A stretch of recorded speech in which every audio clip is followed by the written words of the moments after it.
If you want to understand some aspects of institutionalized racism, this is the video for you. Please watch till the very end.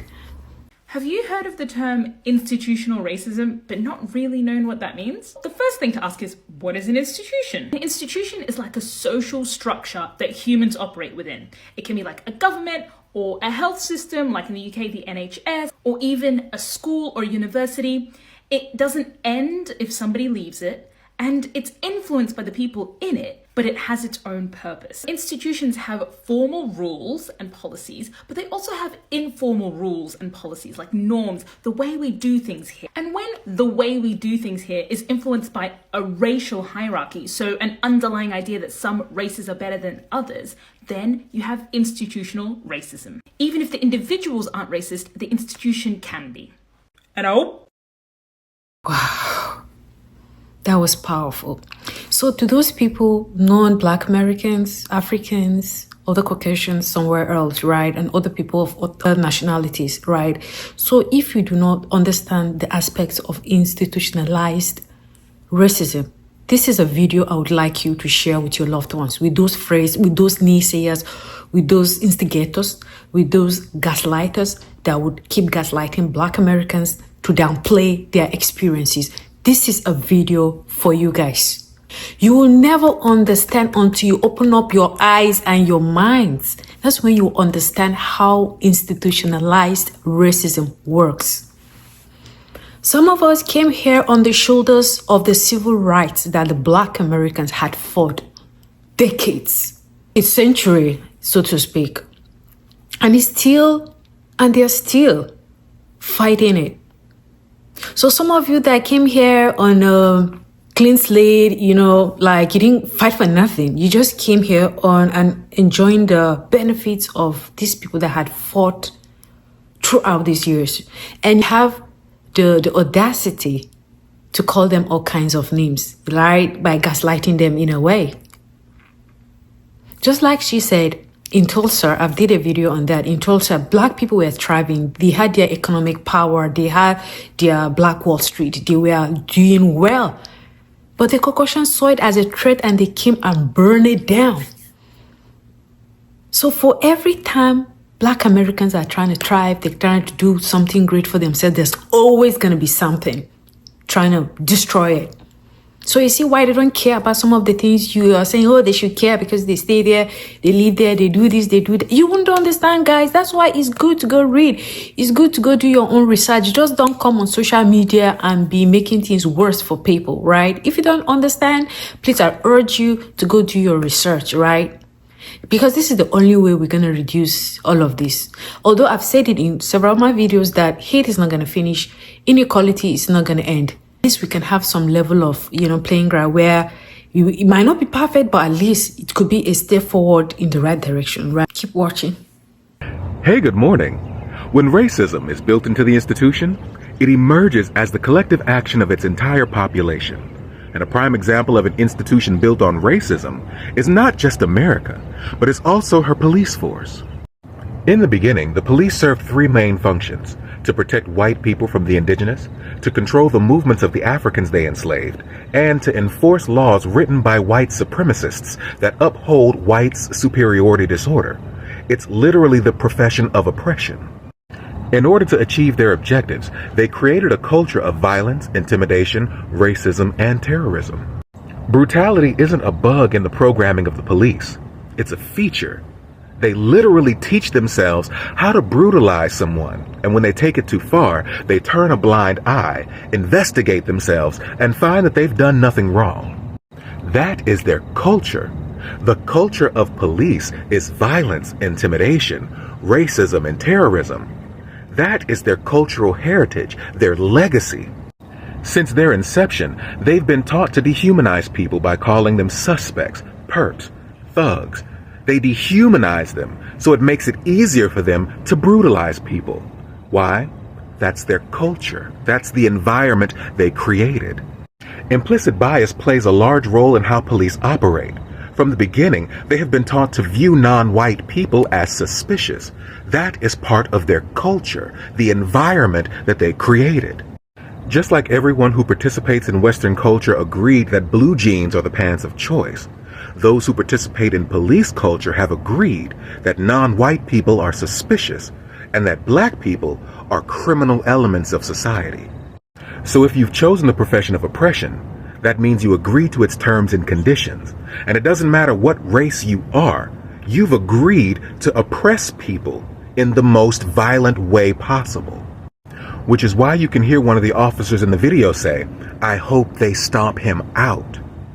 It's part of their culture. It's normal to them. He can say that out loud to other officers without fear of retribution because it's normalized to them. That is their culture. The culture of policing is violence, intimidation, racism, terrorism, and silence. There's a thin blue line that police know not to cross.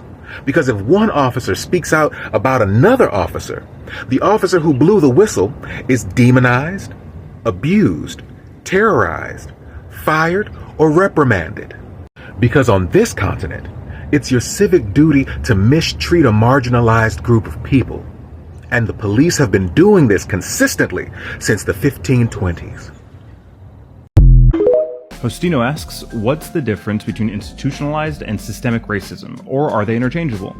I wouldn't be surprised if there are differences of opinion on this, but my understanding is that they're interchangeable. Institutional and systemic racism both describe racism that is a result of laws, rules, or regulations, setting it apart from individual racism. Common forms of systemic racism include housing, employment, healthcare, education, and criminal justice laws and regulations that disadvantage or discriminate against people of minority races, cultures, or ethnic groups. Thanks for watching, and thanks for the question. People talk about how do we fight institutional racism, and now we're into a point where, sometimes we can't even mention DEI in some of our jobs, or jobs are letting go of the notion of DEI. And, I've been thinking a lot about this, and one of the things I think about is the way to fight institutional racism is through institutional ownership. At the end of the day, you can't tell me what to do with what I own. And so I think this competition is a space in which all people are welcome. And I'm black, so we want to highlight black mathematicians, but all people are welcome. We do believe in DEI. The thing to know about systemic racism is it's more than just bad behaviour. It's not about not nice people doing mean things. It actually doesn't matter whether you're the nicest person in the world or the meanest person in the world. Systemic racism is around understanding that there are consistent favourable outcomes for some to varying degrees and consistent unfavourable outcomes for others to varying degrees, with somebody's race and or their ethnicity being the common denominator. So anti-racism therefore isn't just this ideology of not being racist. It's about being alert to the way that racial inequality shows up. So you're consciously being aware of that and then doing something about it in as close to real time as possible, rather than waiting for an exceptional incident to happen to show itself. And you're also doing it through the lens of making an impact for employees who are most affected by racism, bias and discrimination, rather than centering the comfort of individuals who are least impacted by it.